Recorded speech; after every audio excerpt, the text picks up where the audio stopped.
성경 누가복음 23장 33절에서 43절까지의 말씀입니다. 신약성경 누가복음 23장 33절에서 43절까지 살아계신 하나님의 말씀을 한 목소리로 받들어 읽겠습니다. 함께 받들어 읽겠습니다. 해골이라 하는 곳에 이르러 거기서 예수를 십자가에 못 박고 두 행악자도 그렇게 하니 하나는 우편에 하나는 좌편에 있더라. 이에 예수께서 이르시되 아버지 저들을 사하여 주옵소서 자기들이 하는 것을 알지 못함이니이다 하시더라. 그들이 그의 옷을 나누어 제비 뽑을새 백성은 서서 구경하는데 관리들은 비웃어 이르되 저가 남을 구원하였으니 만일 하나님이 택하신 자 그리스도이면 자신도 구원할지어다 하고 군인들도 희롱하면서 나와 신포도주를 주며 이르되 내가 만일 유대인의 왕이면 내가 너를 구원하라 하더라. 그의 위에 있는 유대인의 왕이라 쓴 패가 있더라. 달린 행악자 중 하나는 비방하여 이르되 내가 그리스도가 아니냐 너와 우리를 구원하라 하되 하나는 그 사람을 꾸짖어 이르되 내가 동일한 정죄를 받고서도 하나님을 두려워하지 아니하느냐 우리는 우리가 행한 일에 상당한 보응을 받는 것이니 이에 당연하거니와 이 사람이 행한 것은 옳지 않은 것이 없느니라 하고 이르되 예수여 당신의 나라에 임하실 때에 나를 기억하소서 하니 예수께서 이르시되 내가 진실로 내게 이르노니 오늘 내가 나와 함께 낙원에 있으리라 하시니라. 아멘. 오늘 본문은 십자가에 달리신 예수님의 그 상황을 우리에게 전하여 주고 있습니다. 십자가에 못 박히신 예수님과 함께 십자가에 못 박혔던 행악자 그리고 다른 복음서에서는 강도라고 이야기하고 있는데요. 그들이 십자가에 달려있는 모습을 그렇게 말하고 있습니다. 그와 같이 예수님께서 어떤 취급을 받으셨는지를 또한 볼 수가 있습니다. 십자가에 죽어 마땅한 강도와 같이 죄가 없으심에도 불구하고 그 십자가에 달려서 그러한 취급을 당하고 계십니다. 예수님을 보는 사람들은 예수님이 십자가형 받는 것이 당연하다 소리치고 있고 한쪽에서는 그 죽음을 마땅히 여기고 있습니다.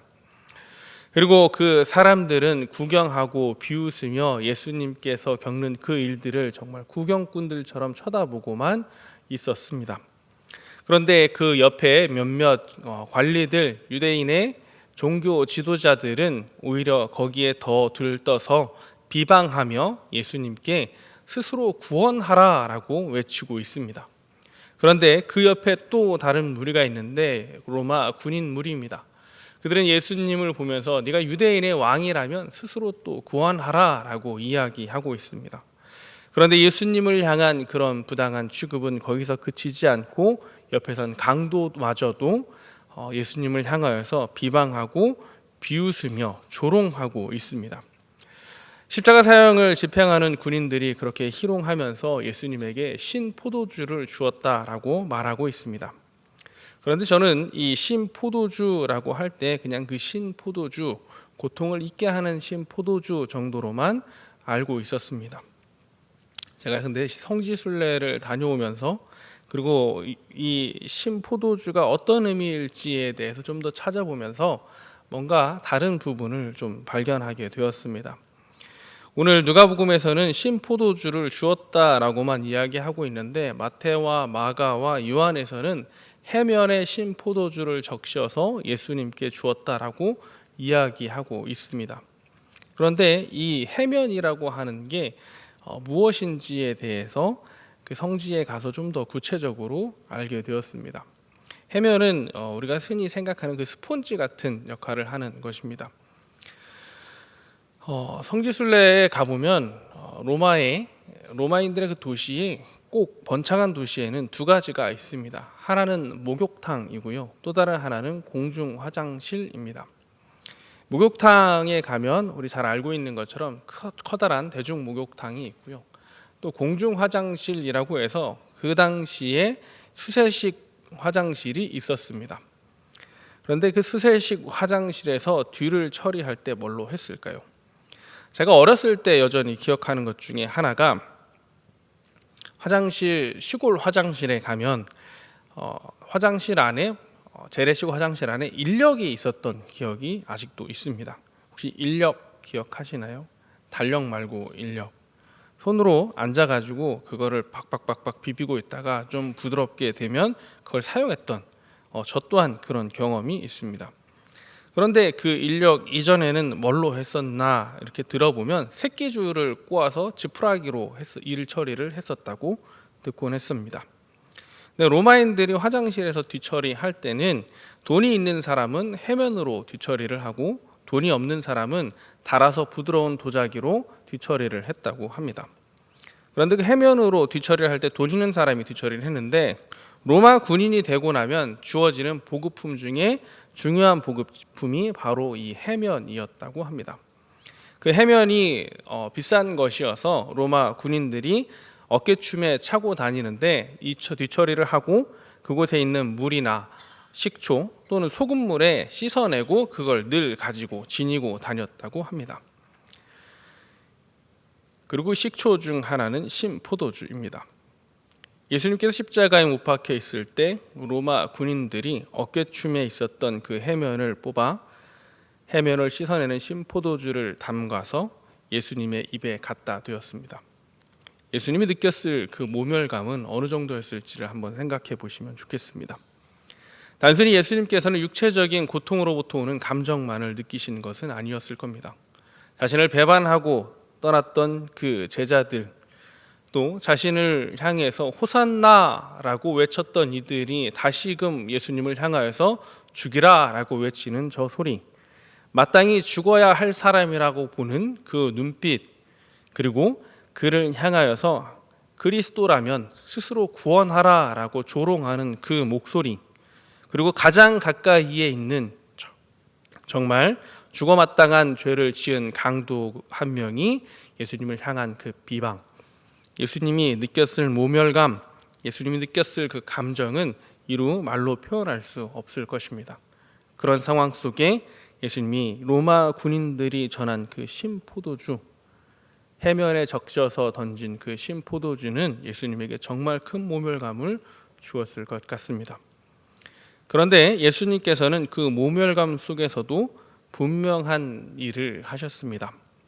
그 행악자들, 다른 복음서에서는 강도라 이야기하는데 그 중에 한 명이 예수님을 비방하나 그 중에 또 다른 한 명은 그 비방하는 일을 향하여 꾸짖고 자신들의 그 죄의 마땅함을 이야기하고 예수님 앞에 구원해달라 요청하고 있습니다. 십자가상에선 어차피 죽을 것 같은데 예수님께서 예수님의 나라에 가실 때 자신을 기억해달라라고 지금 이야기하고 있습니다. 이 짧은 시간이지만 그 십자가에 못 박혀 있는 강도 중 한 명은 예수님 앞에 분명한 회개를 하고 있습니다. 자신의 죄에 대해서 분명히 말하고 있습니다. 죽어 마땅한 죄를 지은 사람입니다. 그리고 또다시 이야기합니다. 예수님 구원해 주시옵소서. 우리가 알고 있는 그 회개의 기도를 분명히 이 짧은 시간이지만 그 강도는 요건을 갖추고 있습니다. 예수님께서는 그 십자가상에서 고통 속에서도 그리고 느꼈을 수많은 모멸감과 그 마음 가운데 5만 가지 그 감정들이 소용돌이칠 수 있는 그 상황 속에서 예수님은 그 짧은 순간 예수님께 구원해달라 요청하는 강도를 구원해 주십니다. 어쩌면 그 십자가상에서 겪고 있는 그 여러 가지 모멸스러운 상황 속에 누군가를 향하여서 구원의 손길을 내민다는 것은 결코 쉬운 일이 아닐 것 같습니다. 혹시 여기 앉아 계신 분들 중에 감당하지 못할 아픔을 겪어보신 분이 계십니까? 감당하지 못할 감정적 아픔을 겪어보신 분이 혹시 계십니까? 내가 정말 화나 있으면 흔히 말하는 눈이 돌아가서 아무것도 안 보이는 분은 혹시 안 계십니까? 지금 그런 상황 속에 예수님은 죽어 마땅하다 스스로를 평가하고 정말 죽어 마땅한 죄를 지은 그 사람을 구원하고 계십니다. 예수님께서는 분명히 십자가의 그 목적을 다시 한번 드러내 보여주고 계십니다. 예수님께서 고통받는 그 목적이 무엇인지를 십자가상에서 그 모욕스러운 상황 속에서 예수님은 분명히 보여주십니다. 이렇게 말씀하십니다. 내가 진실로 내게 이르노니 오늘 내가 나와 함께 낙원에 있으리라. 그러면서 예수님은 그 강도 행악자를 향해 네가 보여준 그 짧은 순간의 몇 마디가 구원을 받는 데 있어서 부족함이 없다라고 이야기하십니다. 예수님께서 우리를 구원해 주실 때 정말 값없이라고 하는 이유가 값없이라고 하는 그 실존이 지금 이 강도의 구원 가운데 있는 것 같습니다. 가끔 때로 가족 구원을 위해서 기도하시는 분들이 더러 계시는데 그 가족이 구원 받았는지 못 받았는지 분명한 확신을 가지고 있지 않아서 슬픔 가운데 있는 분들을 만날 때가 있습니다. 그런데 그때 제가 그분들에게 구원 예수 믿는다 고백하지 않았으니 지옥 갑니다 라고 차마 말하지 못하는 이유가 단순히 그분의 감정 때문만은 아닙니다.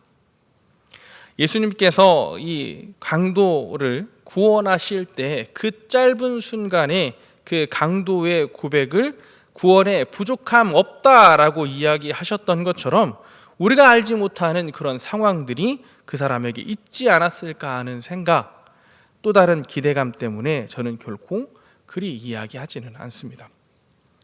예수님께서 이 땅 가운데 오실 때 구원의 분명한 목적을 십자가상에서 보여주십니다. 그런데 그 구원의 그 분명한 목적을 예수님께서 보여주신 이후에 또한 예수님은 우리에게 동일하게 요청하십니다. 내가 그리하였으니 너희도 그리하라 라고 하는 요청입니다. 오늘 이 자리 가운데 함께 하시는 분들은 스스로를 그리스도인이라 칭하고 있으실 겁니다. 누군가의 잘못, 누군가의 실수를 보고 그것을 다른 사람에게 말하고 이리저리 옮기면서 그 한 사람 어떻게 내 말 한마디로 혼내줘야지 하는 생각을 혹여 가지고 계십니까? 아니면 그 사람의 잘못, 그 사람의 실수를 보고 오히려 그 사람을 더 감싸주고자 하는 마음을 품고 계십니까? 오늘 예수님께서 십자가상에서 보이셨던 이 모습은 우리가 어떠한 모습으로 다른 사람을 대하여야 할지에 대해서 깊이 생각하게 하고요. 또 다른 한편으로 우리가 어떻게 한 사람을 위해서, 한 영혼을 위해서 믿음의 사람으로서 복음을 전하여야 할지를 생각해 보게 합니다. 내가 복음 전하였을 때 그 사람의 반응, 내가 복음 전하였을 때 그 사람의 그 응답에 우리는 그 사람의 그 구원을 함부로 판단할 수 없음을 또한 봅니다. 예수님께서는 능히 그 일을 해내시는 분입니다. 그리고 예수님께서는 그 일을 능히 할 수 있도록 우리를 초청하여 주셨습니다. 그래서 예수님께서는 우리를 그리스도인이라 칭하고 계십니다. 그 어떤 상황이었는지를 기억하시길 원합니다. 예수님께서는 평안한 가운데 능히 할 만한 상황 속에서 그 일을 하신 것이 아니었습니다. 예수님께서는 몸이 찢기는 상황 속에서 그 일을 하셨고요. 예수님께서는 치욕스러운 상황 속에서 그 일을 하셨고요. 예수님께서는 그 모욕 속에서 그 구원의 일을 감당해 내셨습니다. 오늘 이 자리 가운데 함께하는 저희가 그 일을 예수님께서 보여주셨던 그 구원의 사건을 기억하며 우리 또한 주어져 있는 상황 속에서 능히 할 만해서가 아니라 하지 못할 상황 속에서 하나님을 의지하며 그 구원의 사건 속에 부름받은 한 사람, 그 그리스도인으로서의 역할을 감당하는 모두 되기를 축복합니다. 2017년 한 기사가 났습니다. 러시아에서 있었던 일인데요. 한 아버지하고 두 딸이 자전거를 타고 가다가 잘못 미끄러져서 딸들이 강가로 떨어져 버린 사건이 있었습니다. 당연히 아버지는 주저하지 않고 그 딸들을 구하기 위해서 강가로 뛰어들었습니다. 그런데 딸들을 강제 물에 빠져드는 딸들을 간신히 구해서 이제 일으켜 세우면서 물에서 끄집어내서 그 강변을 따라 올라가야 하는데 안타깝게도 강변의 경사가 너무 급하여서 그곳을 아버지 힘으로는 두 딸을 안고 올라갈 수 있는 상황이 되지 못하였습니다. 주변에 있는 사람들이 밧줄을 던져주고 몸에 묶으라라고 이야기하고 그렇게 소리쳤지만 그 아버지는 이미 딸들을 구하다가 힘이 다 빠져서 구하지 못하는 상황 속에 조금씩 아이들을 놓쳐가고 있었습니다. 그런데 그때 한 명의 소년이 그 물속으로 뛰어들어서 아버지를 도와 딸들을 밧줄에 묶고 아버지를 묶고 그렇게 4명이 사람들에 의해서 구조를 받게 되는 일이 있었습니다. 당시 그 지역 사회에서는 그 소년 샤샤라고 하는 소년이었는데 그 소년에게 공로상을 주었다고 합니다. 그런데 그 공로상이 주어지고 얼마 지나지 않아서 신문에 이런 기사가 났습니다. 샤샤의 과거라고 하는 기사였습니다. 그 샤샤는 어머니가 알코올 중독자이었고요. 아버지는 아이를 양육하기에 별 관심이 없었습니다. 지역사회에서 그 샤샤는 불량소년이라 불렸고 어느 정도 불량소년이었냐면 경찰에서 집중하여 보고 언제든지 범죄를 저지를 가능성이 있는 폭력적인 인물로 경찰에 살펴보고 있던 아이였습니다. 그런데 사람들이 그 샤샤의 그 선행을 통해서 그 아이의 과거사를 지켜다 보게 되고 그 아이의 가정사를 보게 되었습니다. 그리고 얼마 지나지 않아서 많은 사람들이 샤샤에게 내가 너를 도와주겠다, 내가 너의 교육을 도와주겠다라고 하는 도움의 손길들이 와서 그 샤샤의 인생이 변화되기 시작했다고 합니다. 그래서 많은 사람들이 그 샤샤를 향해서 샤샤는 3명만 살린 게 아니라 4명의 인생을 살렸다라고 합니다.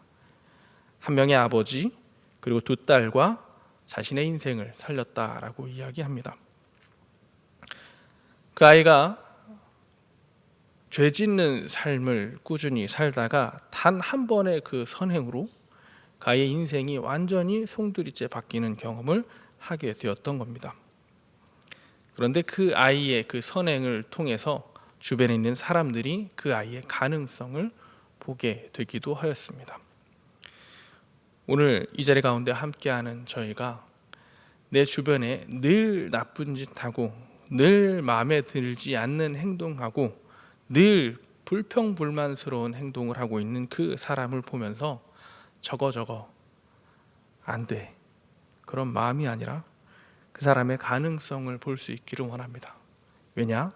예수님께서도 그 한순간을 보고 그 사람의 구원을 결정하셨던 이 사건 기억하시면서 우리가 누군가를 바라볼 때 예수님의 시선으로 바라보고 오늘 또 구원의 그 일을 위하여서 최선을 다하는 삶을 살아가시기를 축복합니다.